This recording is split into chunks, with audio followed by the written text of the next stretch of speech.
बिस्मिल्लाहिर्रहमानिर्रहीम, अस्सलाम वालेकुम। Welcome back to my YouTube channel biology scholar.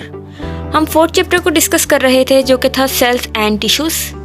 इसमें से हमने history of formulation of cell theory को डिस्कस कर लिया था।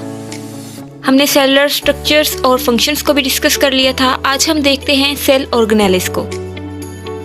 सेल ऑर्गेनेलिस की बात की जाए तो सेल के डिफरेंट ऑर्गेनेलिस हैं। सबसे पहले nucleus, ribosomes, mitochondria, plastids, endoplasmic reticulum, Golgi apparatus, lysosomes, centrioles and last पे है वैक्यूल।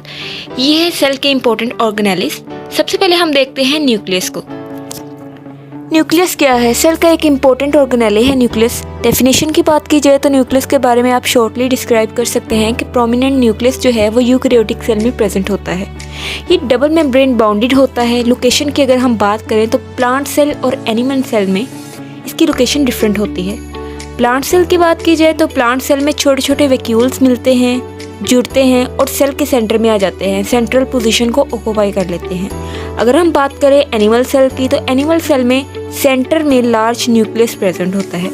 प्लांट सेल में लार्ज वैक्यूल की वजह से न्यूक्लियस एक साइड पे पुश कर दिया जाता है, न्यूक्लियस सेंटर में नहीं होता, जबकि एनिमल सेल्स में न्यूक्लियस सेंटर में प्रेजेंट होता है।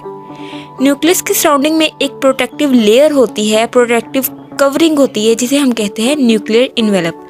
अ nucleus is bounded by double membrane, it is known as nuclear envelope. Nuclear pore की बात की जाए तो these are certain pores in nuclear envelope.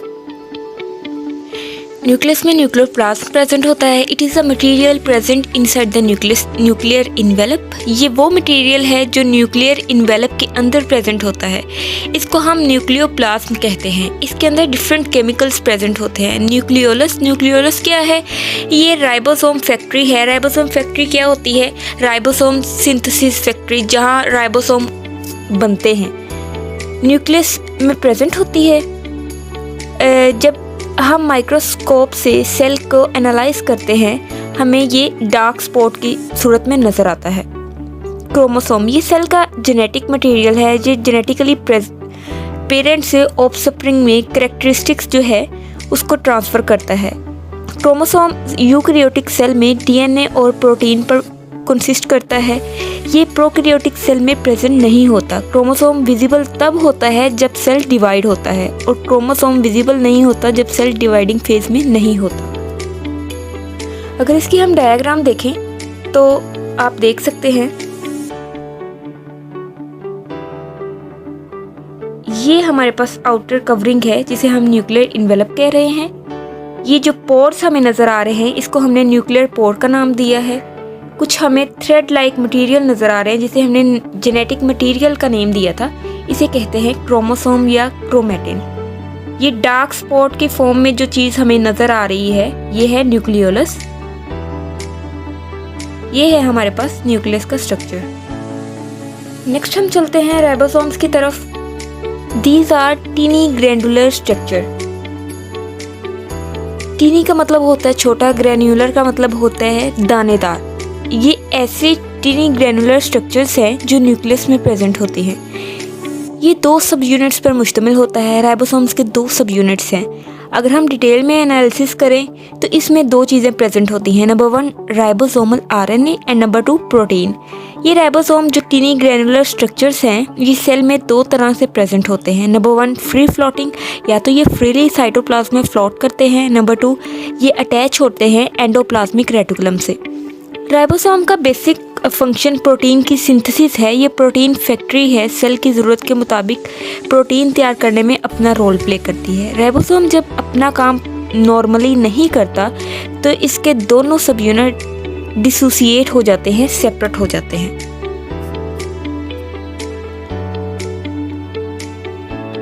ये लार्ज सब यूनिट है, ये स्मॉलर सब यूनिट है। जब ये प्रॉपरली काम नहीं करेगा तो ये इनमें स्पेस आ जाएगी, सेपरेट हो जाएंगे, डिसोसिएट हो जाएंगे। और अगर ये प्रॉपरली काम करेगा तो ये इस तरह से मिले होंगे।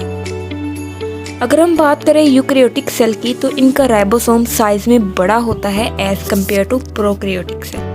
अब हम बात करते हैं माइटोकॉन्ड्रिया की। माइटोकॉन्ड्रिया की बात की जाए तो इसकी डेफिनेशन में आप डिस्क्राइब कर सकते हैं, it is double membrane bounded organelle. Mitochondria जो है ये यूकैरियोटिक सेल में प्रेजेंट होता है। अगर इसकी फंक्शंस की बात करें तो माइटोकॉन्ड्रिया सेल का एक इम्पोर्टेंट ऑर्गेनेले है और इसका बेसिक फंक्शन सेल के लिए पावर प्रोडक्शन करना है। सेल की ज़रूरत पूरी करने की वजह से, पावर प्रोडक्शन की वजह से इसे सेल का पावर हाउस भी कहा जाता है। माइटोकॉन्ड्रिया की डबल मेम्ब्रेन होती है, आउटर मेम्ब्रेन स्मूथ होती है, जबकि इनर मेम्ब्रेन की बात की जाए तो फिंगर्स लाइक प्रोजेक्शन बनाती है। इन फिंगर लाइक प्रोजेक्शन को हम नाम देते हैं क्रिस्टी का। इसके अंदर एक मटेरियल प्रेजेंट होता है जिसे माइटोकॉन्ड्रियल मैट्रिक्स कहा जाता है। आप इसकी डायग्राम देख रहे हैं, ये इनर मेम्ब्रेन है जिसे फिंगर लाइक प्रोजेक्शन जिसमें है, इसे हमने नाम दिया है क्रिस्टी का। ये आउटर मेम्ब्रेन है, आउटर मेम्ब्रेन स्मूथ है। इसके अंदर जो फ्लूइड प्रेजेंट है इसको हमने मैट्रिक्स का नाम दिया है, और ये जो फिंगर लाइक प्रोजेक्शन है इसको हमने क्रिस्टी का नाम दिया है। नेक्स्ट चलते हैं नेक्स्ट ऑर्गेनेले की तरफ, जो कि है प्लास्टिड्स। प्लास्टिड्स क्या है? डेफिनेशन की बात की जाए तो double membrane bounded organelle present in plant and algae. Plastids plant और प्लांट लाइक प्रोटिस्टा में प्रेजेंट होते हैं, जिन्हें हम एल्गी का नाम देते हैं। अगर इसकी टाइप्स की बात की जाए तो प्लास्टिड्स की 3 तरह की टाइप्स हैं, chloroplast, chromoplast and leucoplast. Chloroplast की बात की जाए ये सेल के इंपॉर्टेंट ऑर्गेनेले है। ये प्लास्टिड की एक टाइप है, ये डबल मेम्ब्रेन बाउंडेड होते हैं। इनमें फोटोसिंथेसिस जो फोटोसिंथेटिक पिगमेंट है वो प्रेजेंट होते हैं, जिन्हें क्लोरोफिल कहा जाता है। ग्रीन कलर को अब्जॉर्ब करते हैं, फोटोसिंथेसिस में हेल्पफुल होते हैं। नेक्स्ट है क्रोमोप्लास्ट, ये ब्राइट कलर देते हैं, फ्रूट में, फ्लावर्स में, ये पेटल्स में प्रेजेंट होते हैं। लास्ट टाइप है इसकी ल्यूकोप्लास्ट, दे आर कलरलेस, ये कलरलेस होते हैं और डिफरेंट मटेरियल्स को इन्होंने स्टोर किया होता है, सच एज स्टार्च। अगर इसका हम स्ट्रक्चर्स देखें तो ये आउटर मेम्ब्रेन है जो कि स्मूथ होती है।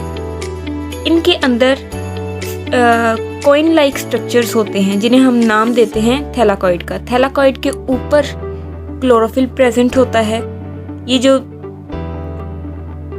कॉइन लाइक स्ट्रक्चर सैक हुए हुए इनको हमने नाम दे दिया ग्रेनम का। और इसके अंदर एक फ्लूइड प्रेजेंट होता है जिसे कहा जाता है स्ट्रोमा। ये है प्लास्टिड्स का स्ट्रक्चर। नेक्स्ट चलते हैं नेक्स्ट ऑर्गेनेले की तरफ, जो कि है endoplasmic reticulum. It is the network of interconnected channels that extend from cell membrane to nuclear envelope. ये interconnected channel का एक नेटवर्क है जो कि सेल के अंदर सेल मेम्ब्रेन से लेकर न्यूक्लियर इन्वेलप तक एक्सटेंड हुआ होता है। इसकी 2 टाइप्स हैं। First one is rough endoplasmic reticulum and second one is smooth endoplasmic reticulum.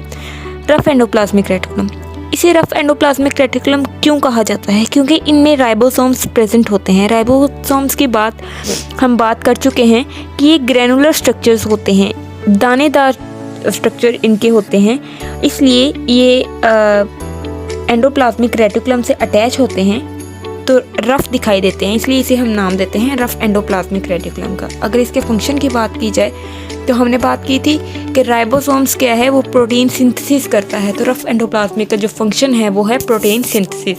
Next है स्मूथ एंडोप्लाज्मिक रेटिकुलम। इसको स्मूथ एंडोप्लाज्मिक रेटिकुलम क्यों कहते हैं? क्योंकि इसमें राइबोसोम्स प्रेजेंट नहीं होता, ये हमें स्मूथ नज़र आता है। अगर इसके फंक्शन की बात की जाए, इसका बेसिक फंक्शन क्या है? मेटाबॉलिज्म। इसका काम केमिकल्स को डिटॉक्सिफाई करना भी है। नेक्स्ट हमारे पास आ जाता है गोल्जी अपरेटस। गोल्जी अपरेटस भी एक इम्पॉर्टेंट ऑर्गेनेले है सेल का। इसको डिस्कवर किसने किया था? कैमिलो गोल्जी एक फिजिशियन था, इसने इसको डिस्कवर किया। गोल्जी बॉडीज क्या है? Set of flattened sacs present in cell. Cell के अंदर फ्लैटेंड सैक्स हैं, फूली हुई थैलियाँ हैं, जिनके सेट्स को हम गोल्जी बॉडीज कहते हैं। गोल्जी बॉडीज प्लांट्स और एनिमल्स दोनों में प्रेजेंट होता है। फंक्शंस की बात की जाए तो गोल्जी बॉडीज का इम्पोर्टेंट फंक्शन ये है कि ये मटेरियल्स को मॉडिफाई करता है। वो मटेरियल्स जो कि एंडोप्लाज्मिक रेटिकुलम से आते हैं, ये उनको मॉडिफाई करता है, उनकी पैकिंग करते हैं, सेल में एक जगह से दूसरी जगह ट्रांसफ़र करने में हेल्पफुल होता है। नेक्स्ट हमारे पास ऑर्गेनेले है लाइसोसोम्स। लाइसोसोम्स क्या है? सिंगल मेम्ब्रेन बाउंडेड ऑर्गेनेली हैं। इनके अंदर डाइजेस्टिव इंजाइम्स प्रेजेंट होते हैं। ये सेल के अंदर वैक्यूल के साथ फ्यूज़ करते हैं। उसके बाद इनमें से केमिकल्स रिलीज़ होते हैं, वैक्यूल के अंदर जाते हैं, टारगेटेड मटेरियल पर अटैक करते हैं, उसकी डाइजेशन में हेल्पफुल होते हैं। नेक्स्ट ऑर्गेनेले है सेंट्रियोल। सेंट्रियोल की बात की जाए, ये दरअसल होलो सिलेंड्रिकल ट्यूब्स होती हैं और ये ऐसी ट्यूब्स हैं जो ट्रिपलेट्स के फॉर्म में होती है। इनकी जो अमाउंट है वो 9 है और ट्रिपलेट और होते किस में है, ट्रिपलेट्स के फॉर्म में। सिलेंड्रिकल शेप में प्रेजेंट होते हैं। इसके दरमियान स्पेस होती है और इसे हम सेंट्रियोल का नाम देते हैं। अगर कलेक्टिवली बात की जाए तो इसको सेंट्रोसोम भी कहा जाता है। इनके फंक्शन की बात की जाए तो इसका जो बेसिक फंक्शन है वो सेल डिवीजन में हेल्पफुल है। ये सेल में न्यूक्लियस से बाहर प्रेजेंट होती है। इसकी डायग्राम देखें, आप इसको काउंट कर लें। ये 9 ट्रिपलेट की फॉर्म में 1 2 3 4 5 6 7 8 9 ट्रिपलेट्स की फॉर्म में प्रेजेंट है। इसको हम सेंट्रियोल या कलेक्टिवली सेंट्रोसोम का नेम देते हैं। लास्ट ऑर्गेनेले है हमारे पास वैक्यूल। वैक्यूल क्या है? ये मेम्ब्रेन बाउंडेड ऑर्गेनेले हैं। अगर हम बात करें प्लांट की, प्लांट के अंदर छोटे छोटे वैक्यूल मिलते हैं, फ्यूज करते हैं और एक बड़ा वैक्यूल बना देते हैं और वो सेल के सेंट्रल पोजीशन को ऑक्यूपाई कर लेते हैं। हमने पहले भी इसके बारे में बात की थी। प्लांट सेल के सेंटर में वैक्यूल प्रेजेंट होता है और अगर हम बात करें एनिमल सेल की, एनिमल सेल में वैक्यूल छोटे छोटे होते हैं। सेंटर में न्यूक्लियस प्रेजेंट होता है, वैक्यूल सेंटर में प्रेजेंट नहीं होता। अगर इनके फंक्शंस की बात की जाए, सेल के अंदर डिफरेंट मटेरियल्स को स्टोर करने में इम्पोर्टेंट रोल प्ले करता है। इनके अंदर फूड मटेरियल स्टोर होते हैं। इनके अंदर डिफरेंट टाइप्स के केमिकल स्टोर होते हैं। कुछ वैक्यूल्स ऐसे हैं जिन्हें हम कॉन्ट्रैक्टाइल वैक्यूल कहते हैं। उनके थ्रू कुछ ऑर्गेनिजम्स मूव करते हैं। ये था आज का हमारा टॉपिक। आज हमने सेल ऑर्गेनेल्स को डिस्कस किया। इंशाल्लाह फर्दर जो है वो हम नेक्स्ट लेक्चर में, नेक्स्ट वीडियो में डिस्कस करेंगे। तब तक के लिए अल्लाह हाफिज़।